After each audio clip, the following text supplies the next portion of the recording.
আজকের আলোচনা আইপিএল এর ইতিহাসে কনিষ্ঠতম বৈভব সূর্যবংশীকে নিয়ে বিতর্ক। রাহুল দ্রাবিড় জানালেন ভবিষ্যতের পরিকল্পনা। আচ্ছা, 13 বছর বয়সে আমরা কি এমনই করেছি? পড়াশোনা খুব জোর হলে কি করেছি? বাড়ির কাজে হাত লাগানো। কিন্তু 13 বছর বয়সে এক নজির গড়লেন রাজস্থানের এক ছেলে।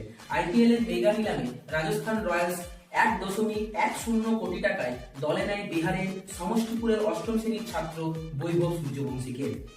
মাত্র 13 বছর বয়সে তিনি রাজস্থান রয়্যালসে তার এই জায়গাটি গড়ে তোলেন এবং রাহুল দ্রাবিড় তার সম্পর্কে বলেন যে রাজস্থান রয়্যালস তাকে পরবর্তীকালে আরো সুবর্ণ সুযোগ করে তুলে দেবে এবং 13 বছর বয়সে তাকে দলে নেওয়ার বিভিন্ন প্রশ্ন তার সম্মুখে এলে তিনি জানান যে এইরকম প্রতিভাকে রাজস্থান রয়্যালস অবশ্যই স্বাগত জানায় এবং এরকম প্রতিভাকে তিনি মনে করেন পরবর্তীকালে তিনি আরো অনেক উঁচু জায়গায় নিয়ে যেতে পারবেন।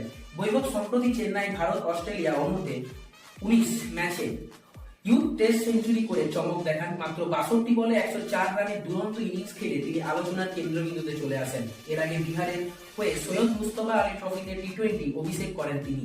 জুনিয়র ক্রিকেটে নজর কাড়া পারফরমেন্স করলেও প্রথম শ্রেণীর ক্রিকেটে এখনো বড় রান পাননি। 5 ম্যাচে তার গড় মাত্র 10।